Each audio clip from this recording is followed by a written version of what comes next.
रक्षाबंधन के दर्द भरा सोहर, मच्छियाँ ही बैठी है मैया त बेटा से रजकर बेटा से रजकर हो बेटा चली जाओ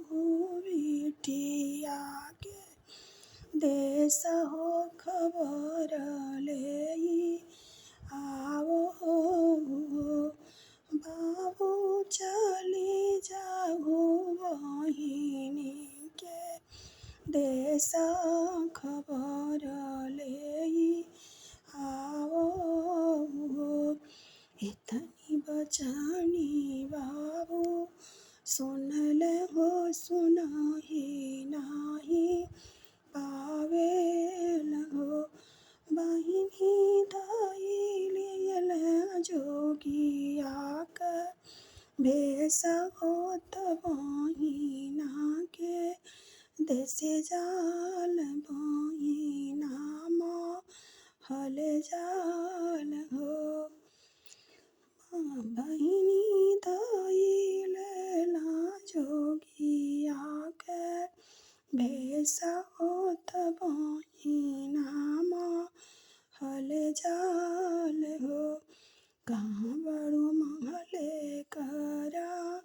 नियमा तब घरे तो वावो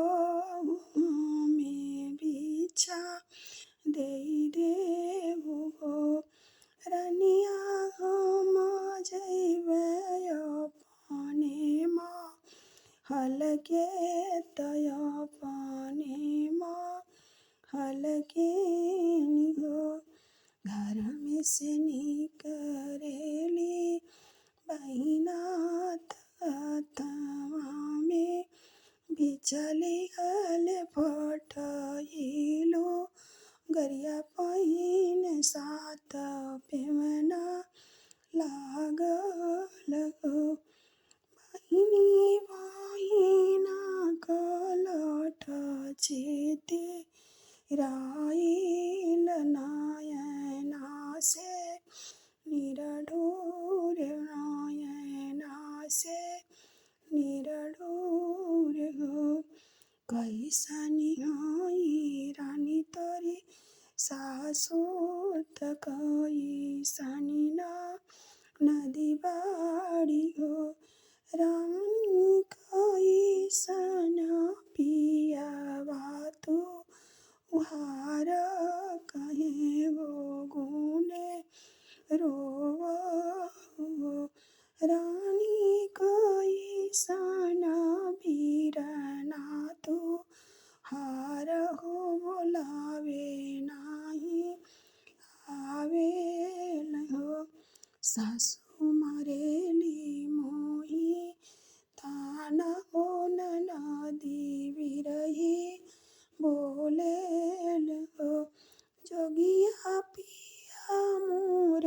बसे पर देश हो लौटी नाही चितवेल हो जोगिया भैया मोर केल हो अनाना नाही आवेल हो जोगिया रक्षा बंधन का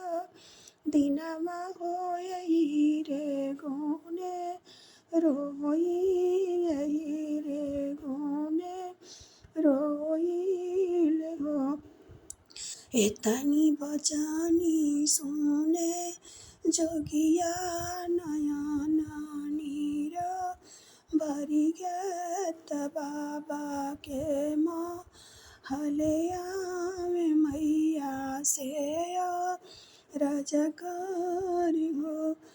मैया बहिना हमारी दुखी हारिनी हो नयन नीर डोरेल हो हाली बेगे डोलिया पनावो कहाँ रवावो लावो